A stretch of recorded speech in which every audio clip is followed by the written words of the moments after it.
दोनों बाइक सवारों को पुलिस के द्वारा कस्टडी में लेकर पूछताछ किया गया और जब तलाशी ली गई तो एक उसके पास से कमर में एक पिस्टल बरामद हुआ जो कि .32 कैलिबर का पिस्टल है।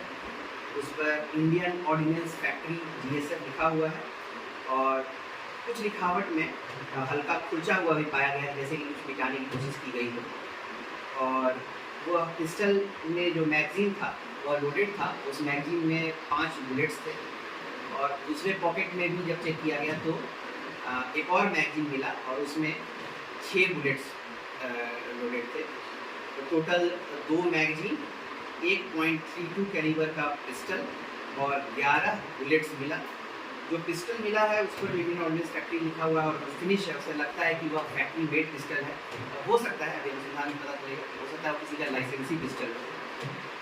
जो इस घटना जब पूछताछ की गई तो बताया चला कि दानापुर से कहीं से इसने 1,60,000 रुपये में खरीदा था और उसी पिस्टल से कोई बड़ा घटना को अंजाम देने की कोशिश थी। पुलिस की सतर्क चेकिंग के कारण इस घटना को भी अंजाम होने से रोका गया और ये रिकवरी भी हुआ। ये जो 2 व्यक्ति जो बाइक पर सवार थे, इनका पूर्व से आपराधिक इतिहास भी रहा है।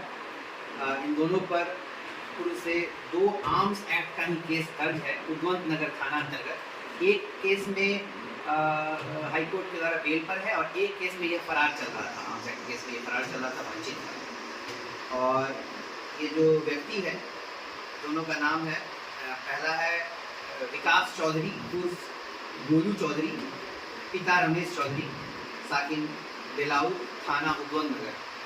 और दूसरा लड़के का नाम है विशाल कुमार, इसमें संतोष पांडे, साकिन नबी का है कोयल थाना चंदुगरी में ही है।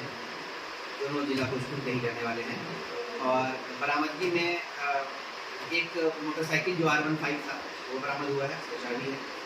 और उसके बाद एक वही जो फैक्ट्री मेड पिस्टल दिख रहा है जिस पर लिखा हुआ है इंडियन ऑर्डिनेंस फैक्ट्री, वह पिस्टल बरामद हुआ है। उसके अंदर मैगजीन था और 5 गोली था। उसके अलावा दूसरा मैगजीन जिसमें 6 गोली था। टोटल 11 बुलेट्स बरामद हुए हैं और साथ ही इन दोनों का मोबाइल भी बरामद किया गया। सर, जब भी ये इलाके आसपास इलाके में इस तरह की घटना होती है तो पिस्टल बरामद होती है तो इस पर पुलिस क्या करने जा रही है? हाँ, इस पर हम लोग ने चेकिंग को और दुरुस्त करते हुए जो संध्या की गश्ती है और जो प्रातःकाल की गश्ती है, उस पर सबसे पहले जब भी जो संध्या की गश्ती है उसमें निरंतर हम लोगों के द्वारा भी चेकिंग किया जाता है।